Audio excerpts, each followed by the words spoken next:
if you can hear my voice, you've got work to do. You need to elevate others to elevate yourself, but also you need others to elevate you. So many people live their lives like tubes. Food in, food out, paycheck in, paycheck out. And so you may be average, you may be ordinary, but you have the opportunity every single day to make extraordinary decisions. And what you do today will determine your future. At some point in life, we're all going to struggle. You are not your past. You're you. You're you right now. You might have done some things you wish you hadn't done. Don't dwell on that. You learn from it, that's fine, but don't dwell on it. Just keep moving. Keep moving. Use it as fuel. Say, never again. I get what I did wrong, but don't think that you're that person that made those mistakes. You're the person who's learned. We're going to be confronted with something. There's going to be some obstacles that we feel that we can't overcome. Or when you're on your path to success, there's always going to be those roadblocks here and there. It's a part of life. You've got a destiny to fulfill. You've got a purpose to walk into. You've got a test to pass. You've got dots to connect, rooms to walk in, stages to stand on, and tables to sit down at. We all want to do something. We all want to be somebody. We all want to go somewhere. Let's dispense with the painful conversations of what happened in your past. My advice, I really struggle with just being patient for certain things to happen, especially in my 20s. Like, I was the type of person who thought I was going to find success early on and thought at 24 years old I would already have this successful job or successful business. And it takes time. It takes time to personally grow. It takes time to figure out what you want to do in life, what type of person you want to become, and then what's important to you. There's always going to be those roadblocks here and there. It's a part of life. And I think that's what's so rewarding when we do achieve what we achieve, is because of those failures, because of those struggles, because of those roadblocks. Athletes that have achieved an amount of success, I think when their doubt creeps in, or there's naysayers, or there's doubters, I think the best thing that I ever did, obviously, I think, was believe in myself. That's first and foremost.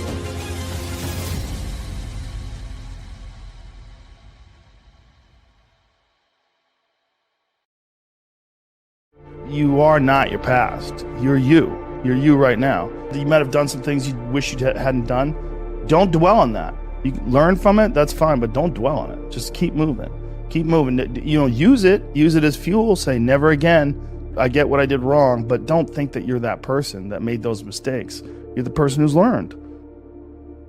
I think that enduring something and building up that ability to endure things, that's also a very important mechanism that you could apply to everyday life. Like that, the mechanism of understanding how to endure. There's a lot of people just running from discomfort. They're running from it. They're just avoiding it. It's so easy to. And if you get distracted for a second, you're like, let me check my phone. You just start going through your phone and looking at bullshit, and you're just distracting yourself from the tiniest frustration of boredom. Just we don't get bored anymore. Or if we get bored for these tiny amounts of time, then you get distracted. So your distraction is eliminating your boredom. But the problem with that is there's certain thoughts that only come to you when you're thinking, when you don't have any input coming in. When we're constantly looking at our phones, the only input you're getting is input from other people. And sometimes that's good. Sometimes you get good stuff out of that. But it's like a diet of only fruit. Hey, motherfucker, you need some protein. Yeah. You need to get some other things in your diet. And I think having discomfort in your diet, having it as a regular part of your life, it minimizes the amount of other kinds of bullshit. And I think that insanity and greatness are next door neighbors, and they borrow each other's sugar. There's something about mastery, true mastery, that requires you to shut off massive areas of your life, personal areas, relationships, education. My education was a joke. Until I was 21 years old, until I started doing stand-up comedy, I didn't read books. I might have read a Stephen King book here and there to kill time. I was on the train on my way to training. But There's no desire to educate myself. If I was educating myself, it was maybe reading the Book of Five Rings to learn better strategy, to be a better fighter. That was all it was. Or was there ever a point where you said, I'm a little out of balance, I need to go the other way? Well, I realized I was a flawed person for sure. And I think in realizing that you're a flawed person... What helped you realize that? Just fucking up.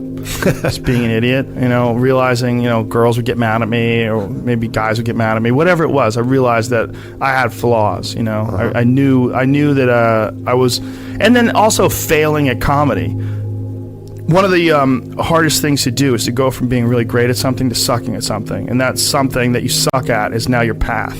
And that's what I found myself in comedy. I could get laughs every now and then, but I knew I wasn't anything special. I knew I was terrible. And there was something exciting about being terrible because I had potential, because there was potential for growth. If you start doing it and you're great at it, like naturally, like maybe I wouldn't have had the motivation to do it as a living for 25 years like I've done. I don't know. But at that time, making that transition from martial arts competition to being a comedian, that's when I started going down the road of balance and started trying to balance myself as a person. And I started trying to almost educate myself to have more things to talk about on stage. And then along the way, my curiosity started to blossom. And then I started to just be interested in things for being interested in them. And as I got better as a comedian, I became less worried about what other people thought about me and more worried about just improving and keeping this sort of momentum going. And as I relaxed more, in having some success in life and sort of not worrying about bills as much, not worrying about my future, then I started to explore altered states of consciousness, and then I really started opening up the door to the whole yin and the yang. Life is filled with so many different kinds of experiences that are available, and that's one of the things that you sort of open up to when you relax. When you relax and, you don't worry about what you look like, you don't worry about what you sound like, you don't worry about how people feel about you, because you've thought about all these different things on your own, and you've kind of corrected as many things as you can correct given that time period. But you feel comfortable that you're on a good path. Then you sort of can entertain ideas that maybe you wouldn't if you were insecure or more insecure. I think you have to be insecure if you're finite. We're worried about death. We're worried about disease. We're worried about loved ones. We're always going to be, in a certain sense, insecure. We're worried about being sexually attractive. We're worried about being socially interesting. Sure. There's always going to be some form of insecurity, but that's also part of the balance of life too. It's like you don't ever get to bliss. What you get to do is chase bliss. You get to enjoy the moment. The moment is amazing, and it'll go away, and you'll be fucking tired, and you got to get up, and you got to drive in traffic, and you're not going to like it, and you got to, do some shit you don't want to do. There's a lot of times where I work out where I don't want to, and I make myself do it. If I was living in bliss, I'd just be a fat fuck sitting on the couch, thinking that I don't want to do that. My life is about enjoyment. No, there's enjoyment in doing things you don't enjoy. First thing I tell people is you can't find outside of you what you can't find inside of you. And so I like to ask myself open-ended questions. What are you doing today that you like? What are you doing today that you don't like? How can I be of service or value to that? Meaning to make those changes, or who sits in a situation that I want to be in to give me directions on how to heal that. You need to elevate others to elevate yourself, but also you need others to elevate you to elevate you. It's amazing. So many people live their lives like tubes. Food in, food out, paycheck in, paycheck out. Or Camus' The Stranger, the myth of Sisyphus. Push the boulder to the top of the hill every day just to have it roll down to the bottom. Because they have no coherence. They can't remember what's important to them, and then they can't do it. I've created coherence, practices, and then effectuating the mind, body, and soul through mindset, heart set, and hand set in order to be efficient, effective, and statistically successful in those practices. See, prioritization, the antidote to procrastination and feeling overwhelmed, is a matter of understanding what's important to you. When you have your non-negotiables, you already get the most important things every day done. But now, according to circumstance, I get the next most important thing, and I can make decisions like this because I already know what's important personally, experientially, giving and receiving wise every day in a trajectory that scares the shit out of everyone else, even me, for the future, because it's unlimited. So when I tell you and I meet you the first time, hey, what do you do? Oh, I'm gonna change the world. People are scared of me. I tell them how I'm going to do it. I'm going to empower people to be happy, to make a lot of money, help a lot of people, and have a lot of fun. Over 1 billion people, by the way.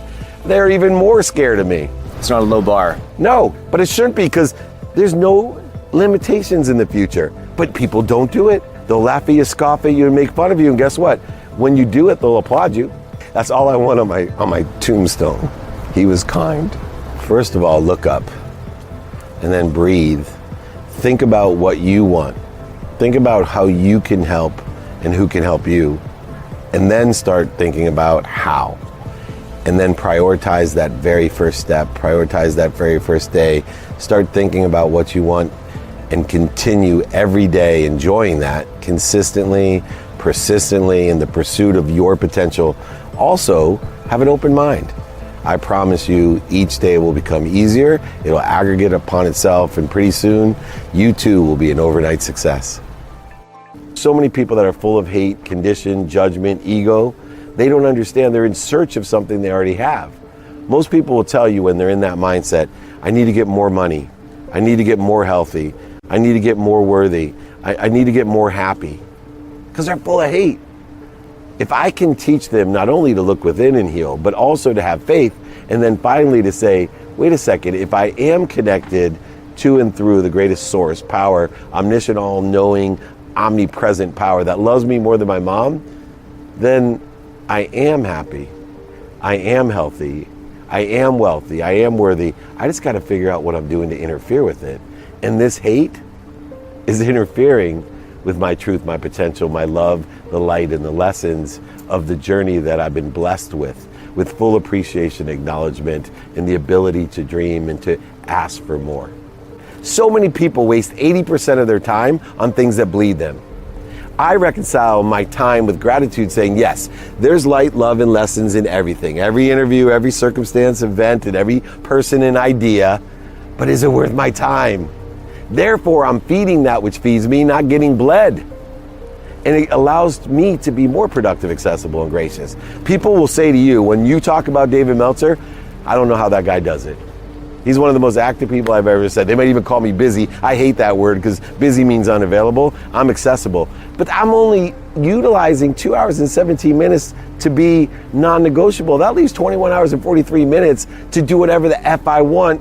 And so how do I prioritize the other 21 hours and 43 minutes? Now remember, I'm still more active just having a minimum amount of time, 2 hours and 70 minutes. I have all my prioritized things guaranteed done every day.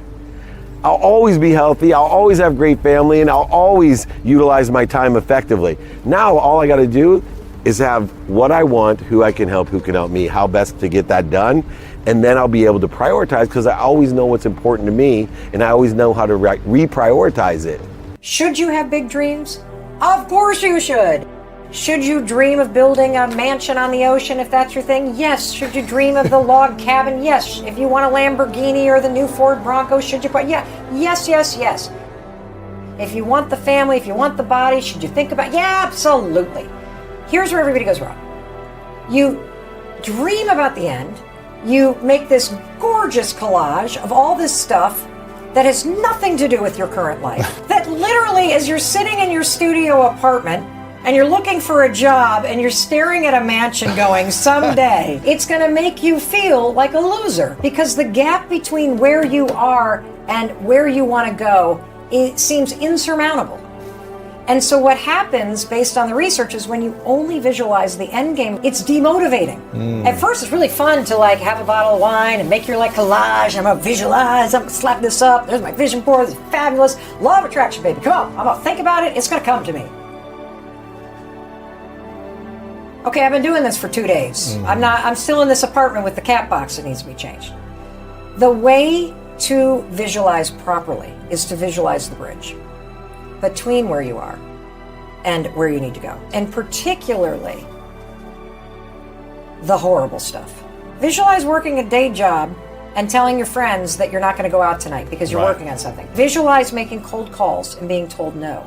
Visualize not going to that party because you're staying in on a Saturday and not going to the barbecue because you're putting in the work. Visualize sitting at a seminar and learning from other people. Visualize watching YouTube videos. Visualize your first ever course failing miserably. Right. Literally, that's the sort of thing that you want to visualize yourself doing and pushing through, because that's going to help you do the work. As you will start to realize you are walking by an entirely different world every single day because you're not looking for it. There are opportunities, there are signs, there are mile markers on your path that you are literally tuning out. And we can all sit in this moment and look back and see how the dots of our life connect us here. You start to ground yourself in the idea that this too is a dot on the map of your life, and it is leading you somewhere incredible.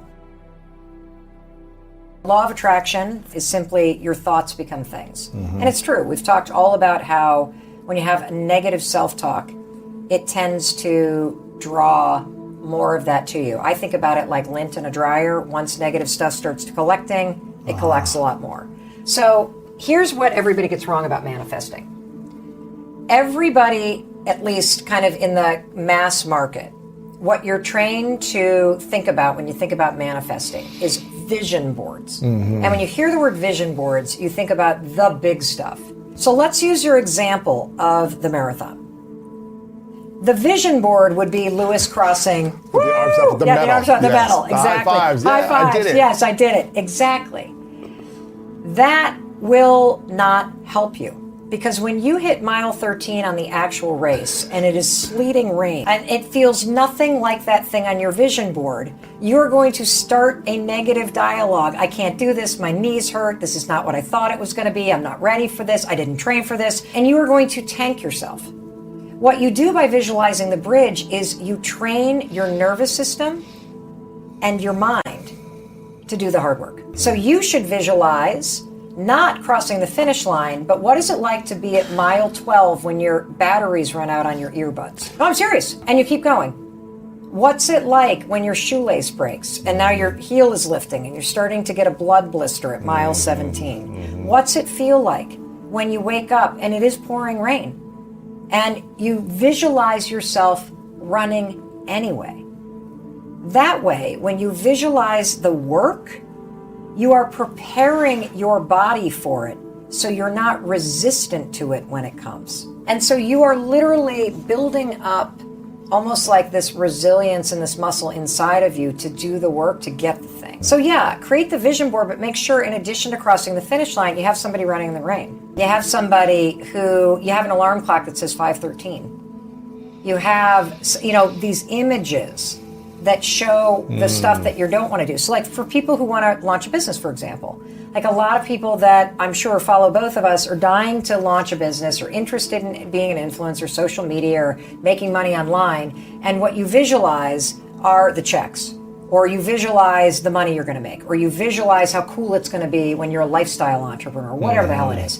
Don't do that. I am constantly training my mind to work for me. And there's this little trick that I talk about in the book that is all sort of the beginning of having a high five attitude. And a high five attitude is the ability to catch yourself when you're going mentally low and to flip yourself back up into a high five attitude. Okay. The thing that I know to be true is that you cannot control the things around you. You can't control what's going to happen. You can't even control how your nervous system might respond or what thoughts might pop into your head. But you can always choose what you do next and what you make it mean, right? And so that's where all the power is. We've talked a lot about negative self-talk. And part of the reason why negative self-talk is so crippling is not only because you've repeated it for so long and now it's a pattern, but it's also because you have a filter on your brain called the reticular activity system. This puppy is the keys to everything. And it's remarkable that most of us have never heard of it. We've experienced it, but we don't know how to use it to our advantage. So the RAS, imagine a hairnet on your brain, only it's like electric, meaning it's alive, okay? Now, the RAS has one job, and the job is block out 99% of what's going on and let in 1% of what's going on. Our brains at this moment in history are having to process about 34 days worth of cell phone data in one day. It's crazy. And so your RAS has a monster job. It's like a bouncer at a bar. You're not coming in, you can come in. There are only 4 things that automatically get through the bouncer in your brain, the RAS.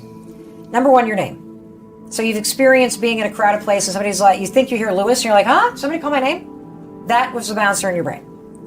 The second thing that always gets let in is any threat to your safety. So there are loud noises all the time, but only ones in close proximity make you go like this. That was the bouncer in your brain letting it in. Okay. The third thing that gets let in is when you sense that your partner is interested in sex with you or somebody else. And the fourth one, and this is the $1 billion thing that everybody needs to know. The bouncer in your brain lets in whatever you think is important to you. So when you get intentional about telling your brain what's important to you, like, I'm interested in a Tesla, your brain's literally like, oh, let all the Teslas in. Come on in. Here's the downside to this. If you have told yourself that you are a bad person for the last 10 years, guess what your brain thinks is important? Examples that mean you're a bad person. Right. So I'm going to give you a very specific example. So I personally don't think I'm a bad person. I don't think I'm perfect, but I know I do my best. I mean well. I don't have that story about myself at all. I used to, but I don't. Let's say I oversleep and I miss the dentist. I miss the dentist appointment. I'm like, oh, I got to pay the $25. I got to reschedule that thing. That kind of blows. That's all I think. And then I go on. My daughter, who constantly beats herself up and says she's a bad person. This is a real example, by the way. She oversleeps, misses a dentist appointment, and it becomes, see, I always screw everything up. I'm always messing things up. Like everything that gets let in confirms that you're a bad person. She finds proof and evidence. Yes, that's the bouncer in your mind. I'm here to tell you that when you get intentional about what you want to think about yourself, it changes in real time what your brain lets in and what it doesn't. Yeah. That helps you with the other things that you're doing. The high five in the mirror, the I'm not thinking about that, the pathetic mantra. Hey, just because I missed the dentist appointment doesn't mean I'm a bad person. Yeah. I'm doing the best I can here. Give myself a break. Right. High five. You know what I'm saying? Shake it off. Get back in there. It's true, right? Right. Because it's these little things. Somebody cuts you off. Somebody reaches for the last thing of cereal that you wanted to buy at the grocery store. You think it's like a sign that the world's out to get you. This is all your story and your mind skewing the world to prove all of the stuff you keep repeating. And the only way to get a handle on it is to start acting the opposite. Like high five yourself, even though you don't feel like it. Interrupt the crap that you keep saying. Put your hands on your heart and settle your body down. All of these things are things that somebody does when they care about themselves, when they think they deserve to be treated with kindness, when they think they deserve support, and when they realize they need it. It does begin with you. For Jimmy and I, we had never really envisioned how big this could be until we launched the business. And then a couple weeks later, we were like, holy cow, this is actually catching fire. The Mr. Beast relationship, it was a mutual introduction between a friend of mine, Jobless Garrett. He messaged me out of the blue one day. Hey, I met this guy. His content is really interesting. I think you should meet. And I was like, okay, sure. Send me his channel. And the first video that I watched was Jimmy spinning a fidget spinner for 24 hours. And he was just sitting at a desk. And that was kind of the first video I watched. Thought it was incredibly strange. The next video I watched was him counting to 100,000, which was like totally legit. 99,999. 100,000. This guy's crazy. I need to meet him, just through Twitter DMs. And that's how Jimmy and I met. Jimmy and I clicked. I think our obsession for the internet and YouTube just it just really allowed us to get along and kind of see each other. And I complimented him in an area that he didn't necessarily want to do, which was business and operations. And he's just so good at what he does in terms of video making and being a marketing genius. And so it was really just a good relationship from the start. I really struggle with just being patient for certain things to happen, especially in my 20s. Like, I was the type of person who thought I was going to find success early on, and thought at 24 years old I would already have this, successful job or successful business. And it takes time. It takes time to personally grow. It takes time to figure out what you want to do in life, what type of person you want to become, and then what's important to you. And so I've had to, probably humble myself more than most people of just being patient and just kind of enjoying the journey and the process. As cliche as that sounds, I've found a lot of joy in the journey of growing this company over the last 5 years that I really just didn't think I was going to have in my 20s. And my advice for creators starting out today is, it is the easiest time to become a content creator right now, and it's the best time for discoverability for any content creator starting out. I tell a lot of creators that are just starting out to really just focus on short form to start. Kind of hone in on your craft on YouTube Shorts, TikTok, now Instagram Reels. Figure out what that content is. Stay true to yourself. Make things that you're truly proud of. And this is something that, Jimmy tells a lot of content creators is your first 100 videos are gonna suck. So it's once you get to that 100th video, go back and look at the first 5 and you're gonna cringe at how bad it was. And so you really have to focus on making each video better than the next. This is a long game, and if you're not willing to put in the time and effort, just don't even compete, because it is hyper competitive right now for attention.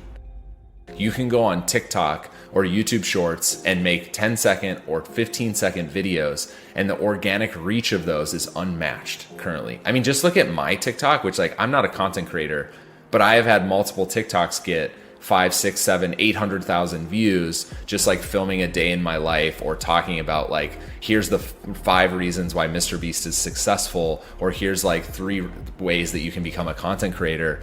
It's hard to make a living just making 10-second TikToks. Not only is it incredibly difficult to monetize, brands are just not as willing to sponsor that type of content as they are long form videos. And so after you figure out those first things that I said, now start figuring out how you create maybe 4 or 5 minute videos into 10-minute videos, so you can actually have AdSense and mid-rolls, and you can do a 60-second brand integration, things that are tried and true and working for a lot of content.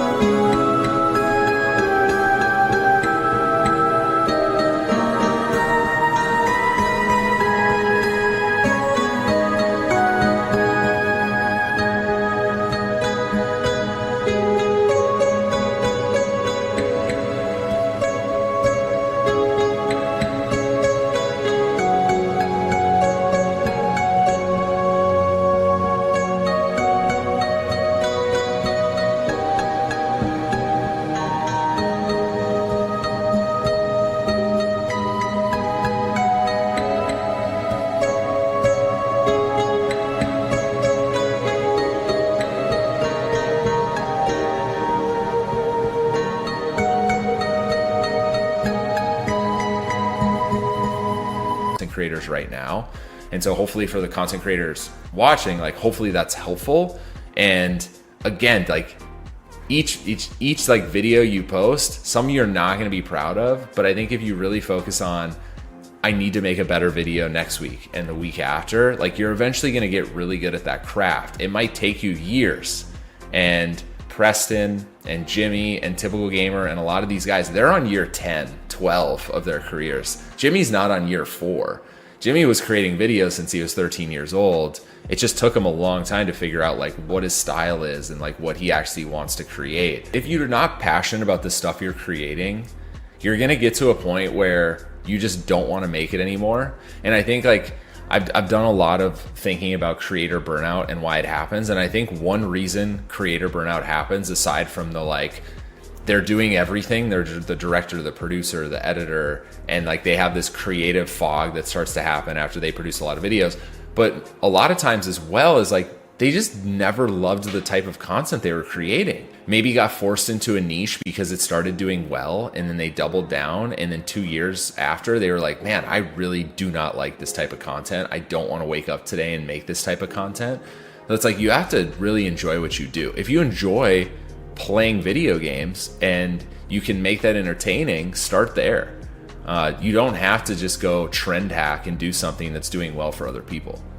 For the first few years, it was mostly Jimmy. Like, he had all these ideas on a whiteboard that he wanted to execute, that he had come up with, over the last like 6 or 12 months. And so still to this day, like, he has all these ideas that he wants to execute, and a lot of them make for massive YouTube videos.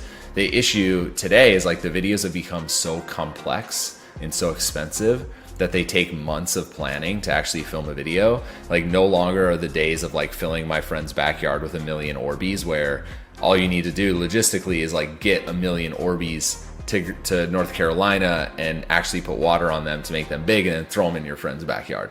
Like, those videos, like, although in 2018, 2019, we thought were very challenging, they were very easy to pull off comparatively to like giving away a chocolate factory and recreating Squid Game and all this other stuff that it's now come to.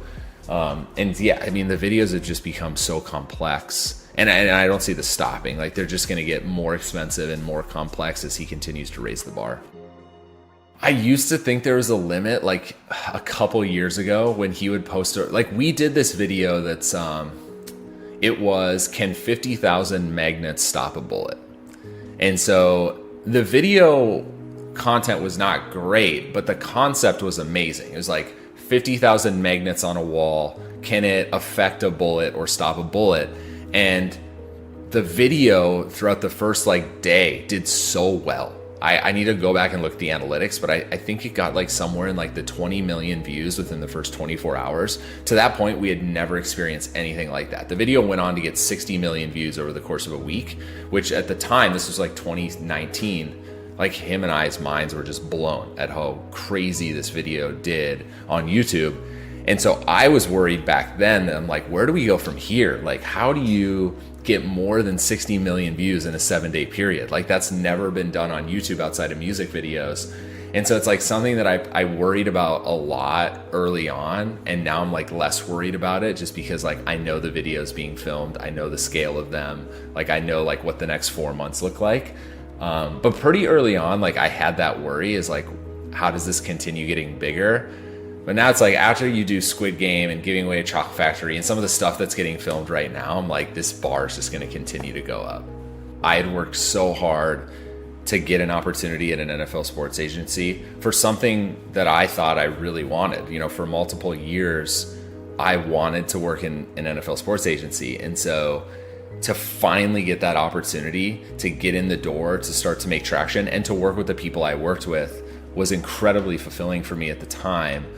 But I started to get this sense that the sports world was a little bit behind of where everything was moving. Everything was becoming more digitally focused. People were starting to make careers on the internet. I started to find Minecraft and Roblox, and started to realize that like 14, 15-year-old kids were making their own servers and monetizing their own servers and selling cosmetic items. And so I started to see that like there was other creators that were gaining traction, and especially in the video game space. And so when I started Night Media, I really kind of latched on to a lot of video game channels, Minecraft and Grand Theft Auto specifically. So it was like Typical Gamer, NoahJ456, Preston Plays. It was some of the bigger names now that people know. Like Typical Gamer now has 12 or 13 million subscribers. Preston has 20. These channels were really small when I initially found them. And so that's kind of how I latched myself into this business, is like the Dude Perfect relationship, and then kind of started representing video game channels. And that's when Night Media started in early 2015. And so my brain started to just kind of wrap its head around like all the things that were going on the internet, and all the businesses that were starting to be built on the internet. And so I got this like sense that I was being left behind, and it started to give me anxiety. And I remember having this anxiety for months on end, that I loved what I did at that NFL sports agency, and I loved the work and the people I worked with, but I just, for some reason, I felt like there was a bigger opportunity happening that I wasn't a part of. And so that's when I started doing a lot of this research, and I fell into YouTube and I started watching personality channels for the first time. I obviously had watched YouTube, how to change a tire, how to fix this, but personality channels, this was 2013. I still had not watched personality channels. I didn't know they existed. And so once I found that, I kind of just went down the rabbit hole on a lot of these different channels. And so I then had to like have a conversation with myself of like, what do I want to do with, the rest of my life? Do I want to be an NFL sports agent, which is a grind in itself? And, we were recruiting kids that went to USC and Alabama and Florida State. And it's like, you're constantly traveling and it's hyper competitive. Or do I want to go carve out this little niche for myself and something that I started to believe in, which was Dude Perfect. And so it was a hard decision. And I think for the most part, like I remember having this conversation with my parents, and for the life of them, they like couldn't understand why I would give up this dream job at a sports agency to go start my own business in Dallas, Texas, working with YouTube creators, because it's just, they couldn't wrap their heads around like, how is this going to become a business? Like, people watch channels on the internet and these channels make money. How do they make money? So they couldn't really wrap their head around it. But I mean, I just ultimately, like, after thinking about it and after sleeping on the decision for a long time, I woke up one morning and I just was like, it's time. I feel in my like gut, I feel like this is the right decision. And I've always been a person where I trust my gut, and I didn't look back. I packed everything up. I moved to Dallas. I started my business, which is now Night Media. I don't regret it for a second. But at the time, like, it was really tough for the first 1.5 to 2 years. When I tell you, like, people didn't understand it, like, I truly mean it. It was hard to gain any type of traction within the brand and advertising agencies, because they didn't see the opportunity like I did. And I was pretty early to the situation, or early to the opportunity of brand sponsorships on YouTube. And so I just kept at it because I love it. Like, I truly believed in it. And I knew I could make a business out of this, but it was one of the hardest decisions I've ever had to make, is leaving that, sports world of what I thought I wanted to do and trying to like be an entrepreneur and start my own business. If you're really good at what you do as a manager, these relationships are going to last decades, right? And so if you look at it with a long-term mindset of, okay, this is a 10, 20, 30-year relationship, you need to really get along with that person and understand that person. And so a lot of the time that Jimmy and I spent together early on was just kind of asking each other questions and getting to know each other. And then I started asking him questions about, like, what do you think of this video? What would you have done in this video? And so it was really just relationship building for him and I at that point. I didn't...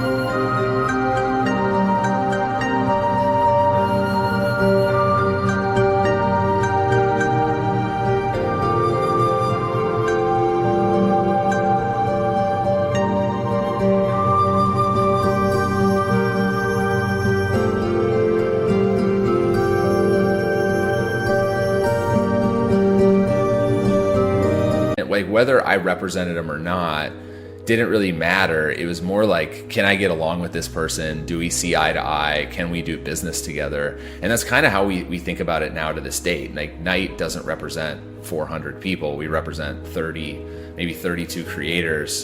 And we have deep relationships with those people because we take time to get to know them. But we also understand, like, this is a long game. At some point in life, we're all going to struggle.